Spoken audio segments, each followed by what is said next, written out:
Hello, everyone. Welcome back to the Divine Feminine Healers podcast. It is your host, Angelica. I am an intuitive healer, and I have been for the past decade, for those of you who are new, as a certified Ayurvedic practitioner, Reiki master, and Kundalini yoga teacher.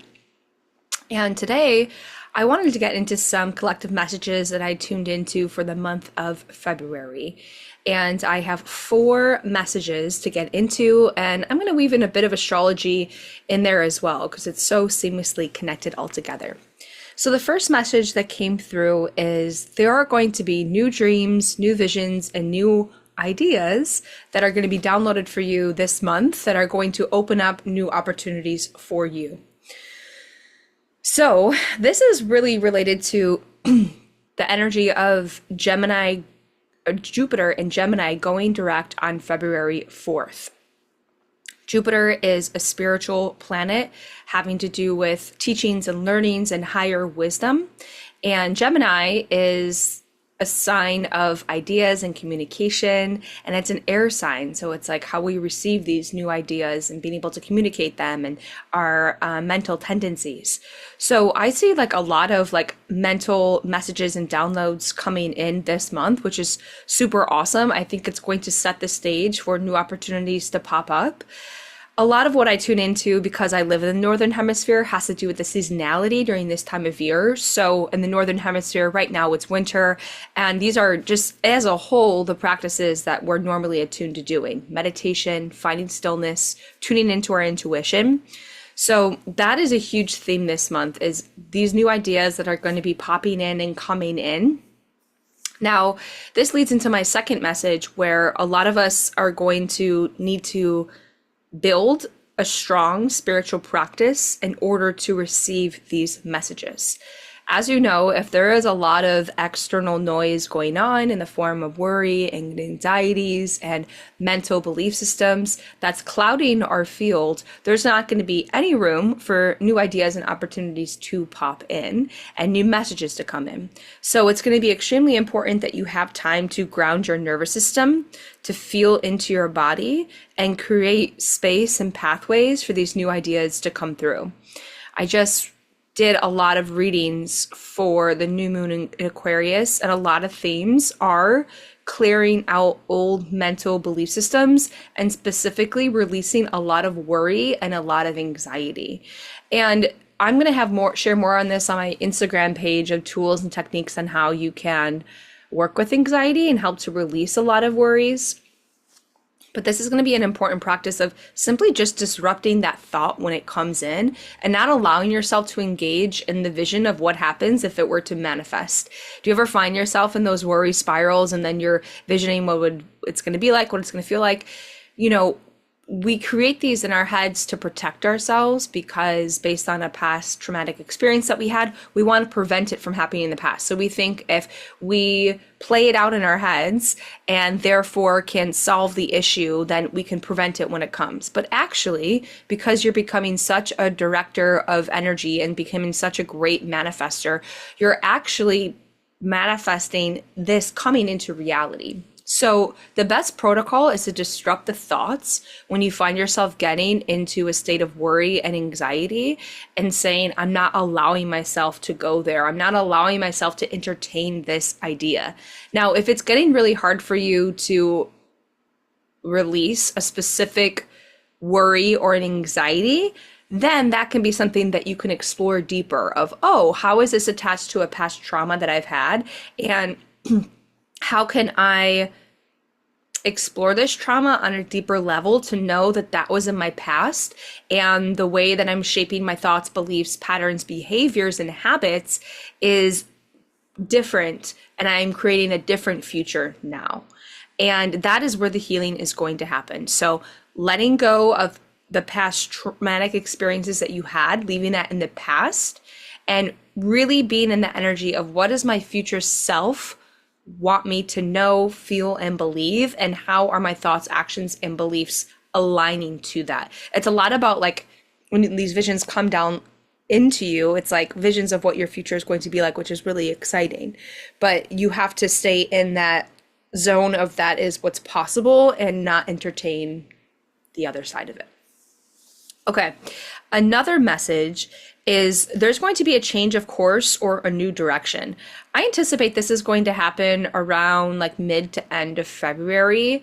Mars will be out of retrograde February 23rd after being in retrograde since December 6th, which is a really long stint. Now he's still going to be in the sign of Cancer, was just considered debilitation, so he's not too comfortable there. So I'm not going to think like February 23rd, all of a sudden, lights, camera, action, we're ready to totally move forward. But I do think that there is going to be this insight or idea that comes through that's going to be like, whoa, you're going to kind of feel like you're turned onto a different path that you didn't necessarily see coming. And again, this doesn't necessarily mean like it's going to be go time, but I think that it's going to come in the form of more like an idea, an ideation. And then it's going to be worked on in the coming months of how that's actually going to come into your physical reality. But just be open to change and this new direction that's going to want to come in, that it is for, and trusting that it's for your greatest and your highest good.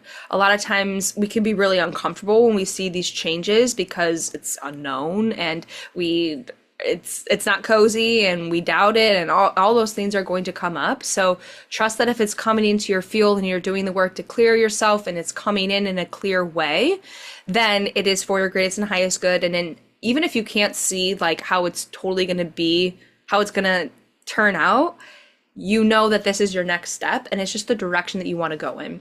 Spirit sometimes doesn't give us steps 1 through 10 right away, because if we knew step 10, we'd be like, what? That is crazy. I mean, just think about the example. I love thinking about my life like this. Like 2 years ago and where you are now, I would be like laughing hysterically. Like, what on earth are you talking about? That is insane. That's how life is. So if you knew step 10, you'd be like, that makes absolutely no sense.